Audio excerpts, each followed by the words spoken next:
What if I stumble? Hey. And Chris automatically just went to, what if I fall? Oh. What if I make a fool of us all?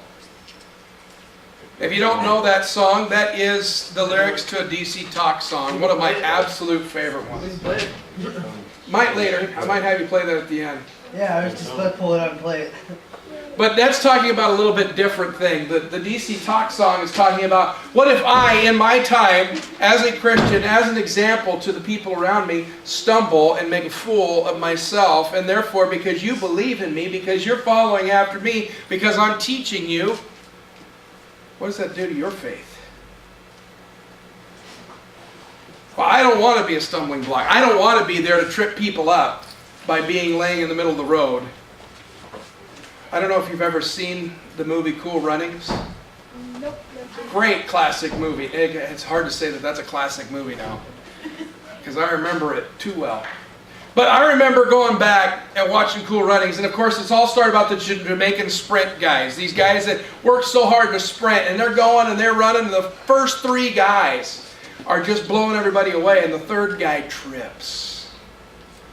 And as he trips, he takes out the other two guys. What if I stumble? What if I fall? What if I make a fool of us all? And he sure does, man. These three guys go down in a heap. They were guaranteed to go to the Olympics. And they had a dream to go to the Olympics and say, I am going to be an Olympian for my country of Jamaica. And all of their dreams were dashed in the matter of a second as this kid trips them all. So what did they decide to do? Well, we're not quitting yet. Bobsled. We're going to go make ourselves a bobsled team. Jamaica, a tropical, hot environment, trying to teach people how to bobsled. If you don't know what bobsled is, it's done in the ice and the snow, not in the sand and the surf. And so this bobsled team from Jamaica actually goes and makes a very good representation of themselves because of the hard work that they put in. So just because we stumble and just because we fall doesn't mean that it's over for us. Just because we trip up and maybe we take somebody down with it does not mean it's over. It means we have to adjust our plans maybe. Instead of doing the Summer Olympics, we might have to do the Winter Olympics. Now, we're going to be in 1 Corinthians chapter 8 today. Just by curiosity, has anybody ever stepped on a banana peel? Those suckers really are slick. Unless you get them the other way. If you turn them up so the yellow side's down, you don't slip on them. But when they're like that, they are very slick. I've tried it. Now, regarding your question about food that has been offered to idols. Okay, let me explain something to you first of all. Everybody knows what an idol is, right? We have American idols. We have all sorts of things that we follow after. What they would do is they would carve an image, a statue or a statuette, if you will, and they would pray to it thinking that it represented their God. Now that makes about as much sense as us going to the cross and praying to the cross, hoping that Jesus would hear through the cross what we do. No, we don't pray to the cross. We use the cross as a representative of what Jesus did for us. The representation for His sacrifice for us.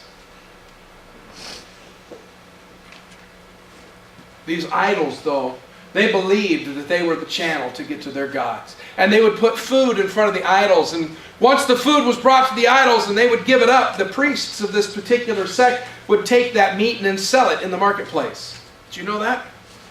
They would take the meat and it was marked as idol food because the idol's not going to eat the food.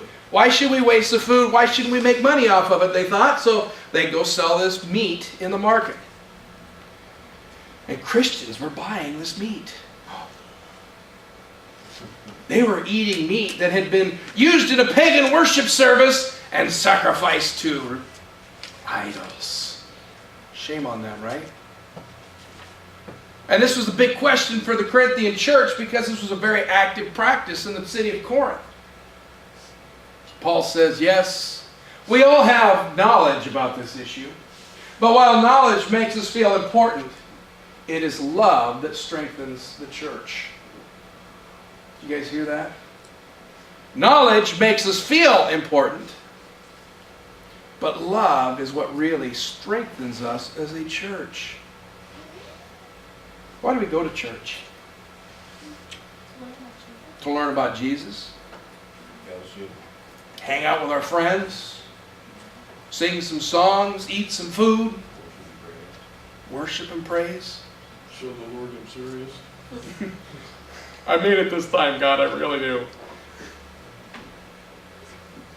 Anyone who claims to know all the answers doesn't really know very much. You ever met that guy? Yep. Yeah. I've been that guy.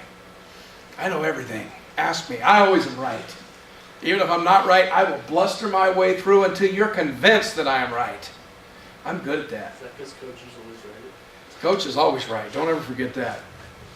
But I'm very good at blustering my way through and seeming like I have all the answers in my younger years. As I get older, I'm learning better to be honest and say, hey, I don't know. I don't have the answer for that. I don't know what to do about that. I don't know where that is, but I'll go look it up and see if I can find it. It's much more important to do it that way than it is to bluster and seem like I know all the answers because, oh, that guy ticks me off. I don't know about you, but man, being around that guy that just has all the answers and always has to interject and butt in and say, oh, but I know. Doesn't that guy irritate you? He irritates me too. That's why I try to become less of that guy and more of what God called me to be. But love is what actually strengthens us as a church. Not knowledge.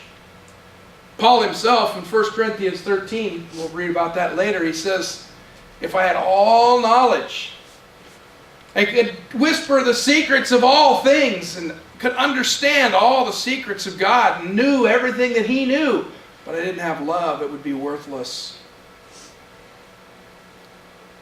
If you want to be strong in your relationship with Christ, if you want to grow and be who God has called you to be, then love. Yes, it's important to learn, it's important to know things, because if I know things, then I won't make some mistakes that are easily to avoid. In fact, in a couple of weeks, we're going to talk about avoiding things by learning by other people's mistakes. It's a good practice, by the way. If I watch you do it and mess up, then why should I go try and do the same exact thing and then bang my thumb just like you banged your thumb? Because I'm a guy. And it's the way we do things, right? Yes. As we'll find out later today, they don't find you handsome. They at least don't find you handy. But the person who loves God is the one whom God recognizes.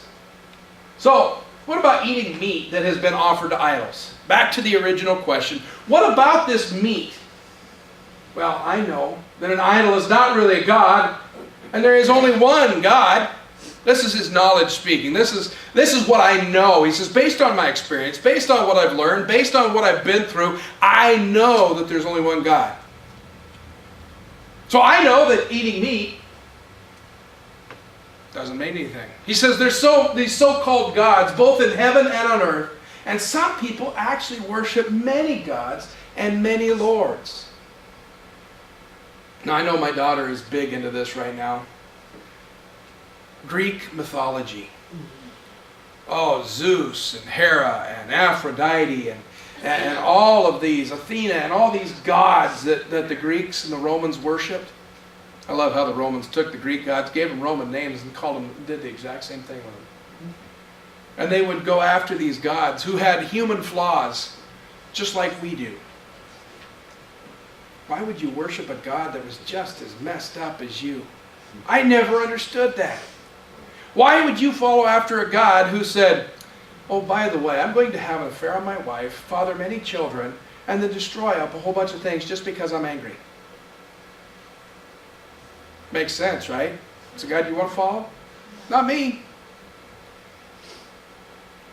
But he's really taking a jab at those gods. Those so-called gods many people worship with many lords. But we know that there's only one God, the Father, who created everything, and we live for Him.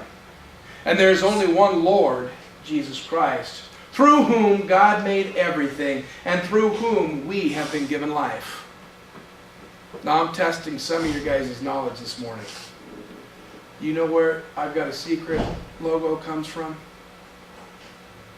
I've seen that before. I It know. looks like the Seinfeld logo. Nope. Boy, I thought Roger at least would know. The I've Got a Secret logo. I've seen that before. Where the worm was. No, do you know where? It is a logo from an old TV show. Isn't it the one with I would the know it. Full House? two spies? Password? Nope, it's not. It's actually called I've Got a Secret. Oh, It was in the 50s. Anyway, I thought somebody would get that. Maybe somebody out there in YouTube land will know. I try not But- to admit to things like that. You get that? He says the God who created everything, and we live for Him. We don't live for meat. We don't live for bacon. Yeah, I knew I'd get your attention on that, Charles. I think I argue with you on that. The bacon. Bacon is a side product of living right. I got to enjoy bacon yesterday for the first time in a while. It's one of those foods that I've had to cut out from my diet. What about the pig That's when it's brains? fast and we can't have it all. Yeah, that's right. What about the pig brains, the bacon? God made everything, and we have been given life because of Him. Without Him, we wouldn't be anything but automatons. We wouldn't be anything but constructs walking around, going on instinct, not on thought. Now, don't get me wrong. I love my pets. I love my animals, and I hope to God that they are in heaven with us. But they don't have thought like we have thought. They don't have self-awareness like we have self-awareness. Can you imagine going through life and only going on instinct? Never having a thought of your own, but only going to react what's happening to you around you, trying to stay alive and protect those around you, but not because of love, but because of knowledge only and instinct only. We are above those things because we have love. God gave us love and He gave us life. And in my book, those two are synonymous when we're talking about it right here. However, not all believers know this. Some are accustomed to thinking that idols are real. That they really do represent a God, that their God really does hear them through the idol. So when they eat food that has been offered to idols, they think of it as the worship of real gods, and their weak consciences are violated. They think, oh, I can't eat this because it's meat that was offered in a worship service, and if I eat this meat, then I am honoring this so-called God. And I'm dishonoring my God, and that's wrong. Is meat God? No. No. I hope not, Me too. because otherwise I've eaten a lot of God over my life. Ain't done yet either. Is meat offered to a piece of rock any more valuable or less valuable than meat? No. We know that. That's our knowledge. But some people who had grown up thinking of those gods as real had trouble wrapping their mind around the fact that they were now worshiping Jesus Christ. They were worshiping His Father, Jehovah, and they had a hard time understanding how they could be eating meat offered to these other gods because of their mindset. Now, we don't have to worry about that. People don't offer meat to idols anymore here in the United States very often. And if they do, they certainly don't put it in the market for sale. The USDA would have a fit. Yeah. So let's bring this updated into today's world a little bit. I'm going to pick on my wife.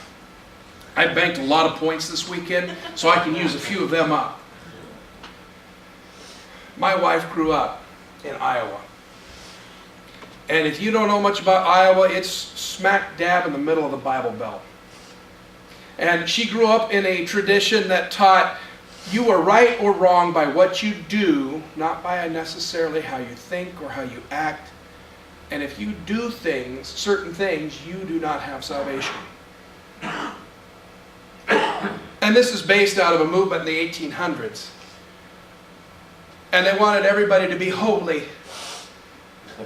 Not full of holes, not that kind of holy, but the H-O-L-Y, holy. They wanted to be set apart for God's use. But they thought that the only way you could get set apart for God's use is by being perfect in every single way. Which means you couldn't drink alcohol, you couldn't smoke cigarettes, you couldn't go play gamble or cards or sports or anything. Or if you went anywhere on Sunday, you were going to be a sinner. Video games. They didn't have video games back then. But you couldn't play cards. You couldn't even play Go Fish because it's cards. And cards might lead to poker, and poker might lead to gambling, and gambling might lead to sex before marriage, and that would be bad. Oh, looks like Grandpa's screwed. You couldn't go out on Sunday to eat because you're forcing somebody to work on a Sunday. And that was sacrilegious, and that was wrong. What about all those pastors out there? Does that mean we're going to hell because we work every single Sunday? I've had a lot of holiness pastors go, but, yeah, that's what I thought. But people in their weak conscience think that you have to be that way, that you have to do that thing in order to get to heaven, that you have to clean yourself up in order to make it to heaven. The reality of the fact is, we don't have to be clean to go to heaven. God cleans us from the inside out day after day after day as we put our relationship in with Him as our priority. And here's the part where I pick on my wife. She's never smoked a cigarette. She's never drank a drop of alcohol, except for NyQuil, which doesn't count. Unless you chug it. Yeah, you chug the whole bottle, that might count, but she's not done that either. She doesn't buy it by the case? No. She's never done any of those things that are so bad. And when I first met her, if you did those things, oh, you were a bad, bad person. Bad boy. You smoke a cigarette, you're obviously not a Christian. Because I don't smoke. I won't smoke. But I'll have a judgmental attitude. That's just as good, right? And I only pick on my wife because she represents a majority of holiness movement people who would say there, oh, you're just a bad person because you smoke and you gamble and you hang out with bad people and go to the bars and, oh my goodness, you're just horrible. I would never do something like that, but I'll judge you. Which Jesus was more concerned about than all the other stuff. That He talked about more than any of the other stuff. In fact, not once does the Bible say anything about drinking some alcohol. It talks about getting drunk and being a drunkard. That's bad. It talks about smoking all the time, right? Never seen it in the Bible. Not good for you. I'm not going to lie to you and tell you that you should do it because, wow, that's good stuff. No, it gives you cancer and it takes away your capacity to breathe and all these other things. I'm not going to tell you that it's good for you. But I'm not going to tell you it's a sin because it's in the Bible and says so, that if you smoke, you're going to hell. It doesn't say that anywhere. Or if you play cards, oh, I've played poker. I love Texas Hold'em. But I play with chips. I very rarely play for any kind of real money. And even if I do, there's like a 3 or 4 cent ante kind of thing. You know, it's penny poker. But who cares? It's a game. I'm having fun. I paid to go to a movie last week to enjoy myself. Let's see, spending money on enjoyment. I'm not even getting into that subject. Because I could get in a lot of trouble. Except if somebody saw this online or something. Oh well. It's not about being judgmental. It's not about what people do. It's about the condition of our relationship with God Almighty. As we get over our hang-ups and the things that we consider sin that God may not consider sin, we need to stay away from judging other people who are not there. But Paul goes a little bit farther. It's true that we can't win God's approval by what we eat. We don't lose anything if we don't eat it. And we don't gain anything if we do. Well, I take that back. If we eat enough bacon, we'll gain something. Not all of us. Days coming. But you must be careful so that your freedom does not cause others of a weaker conscience to stumble. Do you understand what that means? Because he goes on to explain. He says, for if others see you with your superior knowledge, eating in a temple of an idol, won't they be encouraged to violate their conscience by eating food that has been offered to an idol? There's a pretty simple statement my dad used to make. If you think it is sin, for you, it is. If you feel like you're sinning by doing that, it is. So for my wife to drink or smoke or do any of those things, it would be sin because she has said, I will not do this. That is my word. For me to do that because I made a promise to my elders, to the people who ordained me in the Church of the Nazarene, if I went out and did those things, I would be sinning. And now I'm going to pick on Charles. Because he's bragging about not gaining any weight when he eats bacon. I don't gain weight when I eat anything. Charles, is it a sin for you to smoke a cigarette? Not for me. Not for you, because there is no conviction there. Unless you are convicted by the Holy Spirit, there is no sin involved. Now, there are some pretty basic things that if we do, we're sinning. Plain and simple. You murder somebody, you're sinning. Doesn't matter if you feel convicted about it or not. Okay, God makes some of the things pretty black and white for us. But some of the other things are kind of in that gray area. For Paul, eating food offered to an idol was not a sin.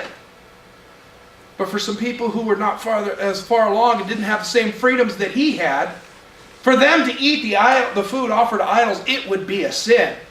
And it would start to destroy their relationship with Jesus Christ. That would be a problem. And so, Paul, not wanting to help or make the weaker people sin against their own moral conscience, will not eat those things. Because if somebody saw him doing it, it would be a problem for them. And two things arise out of that. One, their estimation of Paul just went, well, he eats it and he's supposed to be our leader and he's sinning. Because if I did it, it'd be sin. See that circular argument there? And two, these people might say, well, Paul's doing it, so if I do it, it's okay. But then I feel really guilty about it. I feel ashamed about it. And my relationship with God stops and stalls. And therefore, it causes problems. You have a question? Yes. If you're in the army and you kill someone, would that be... The definition of murder is killing somebody with hatred in your heart.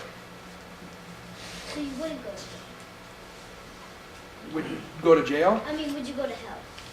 No, you only go to hell if you don't ask for forgiveness. You can do anything wrong, and if you're really sorry about it, God will forgive you. But if you do something saying, well, I can ask God for forgiveness later, wink, wink, nudge, nudge, not going to happen. If you're not sorry for it, you don't get forgiven for it. Does that make sense? Yeah. So because of your superior knowledge, a weak believer for whom Christ died will be destroyed. And when you sin against other believers by encouraging them to do something they believe is wrong, you are sinning against Christ. You get that? The weaker Christians who start doing the things that we just look at it like Big Brother. Anybody ever have an older sibling? I am the older sibling in my family. Me too. So I'll go from that direction because it makes more sense for me. My little sister sees me doing something because I'm bigger and I got permission to do it. I can get that cookie after school because Mom said I could. But Mom said, no, you're not supposed to have any sugar. You're too young. You're not supposed to have the cookie after school. So she sees me eating a cookie after school. What's the first thing every younger sibling in the room just went, that's not fair. Life's not fair. My brother got a cookie and I didn't get a cookie and that's just not right. So I'm going to go get a cookie. Life's not fair. Little sister goes and gets a cookie. Was it wrong for her to have a cookie? Or was it wrong because Mom said she didn't get a cookie? The cookie in and of itself wasn't wrong. But because Mom said you can't have a cookie, she shouldn't have had a cookie. And just like this, some people believe and have trouble accepting different things and saying, if I do that, I am sinning. And so if we do that to our younger brothers and sisters who are not as free as we are, if they are not as strong in their faith as we are, we shouldn't do that. I really hope you're connecting with what I'm talking about here, because it's very vital that when we get younger Christians, they may see or hear us do something that they would never think of doing because that's wrong. Or we might get some older Christians who have had older ways of thinking and say, oh, I could never do that. That would be wrong for me. The way I was raised, that would be horrible for me to do. Should we make fun of those people because they don't have the same freedom that we have? Absolutely not. Because for them to do that would be wrong. And if we cause them to do that, look there again at the end of verse 12, you are sinning against Christ if you encourage them to do something that is wrong. So if what I eat causes another believer to sin, I will never eat meat again as long as I live, for I don't want to cause another person to stumble. Now, did he say that eating meat is wrong? No. Did he say he was never going to eat meat again? No. No. And there are a lot of people who want to take that verse and say, oh, we should all be vegetarians. What Paul says. Well, Paul also says drink a glass of wine with dinner to Timothy. Did he say that for everybody, or was he just talking to Timothy? I believe he was just discussing that with Timothy. He didn't say anything about that I'm never going to eat meat again. He said, if that's what causes somebody to stumble, I will not do it in front of them. I will not do it ever again if I have to keep them from sinning. Meaning I will go above and beyond. I will go past my own convictions to meet you at your place of conviction. I will do something that is uncomfortable for me so that you can feel comfortable, because my love for you outweighs what I know is right or wrong. My love for you is more important than what I feel I should be doing or can be doing. We need to be in a church, in a place, be a people of God who put love first over ourselves, over our own convictions, to meet other people where they're at. I've done it a number of times. And really, if I really love somebody, I'll never even let them know that I've done it. Because then I'm just trying to brag or make other people feel bad about it. I just go along with it. For me, certain things would not be sin, but because other people feel that they are sin, I stay away from them. God wants us to just genuinely love each other. When we do genuinely love each other, guess what happens? All sorts of good things. Does that mean we're never wronged? No, it doesn't mean that. Does it mean that we're always going to have the perfect life? No, doesn't mean that at all. What it means that when I see you doing something that I think is wrong, I'm not going to go, shame on you, you sinner. Because the truth and the reality is I'm just as big a sinner as anybody else that's ever walked this earth. I struggle with things just like anybody else does on this earth. And for me to point my finger at somebody and go, oh, you're a sinner and you're going to hell, is wrong.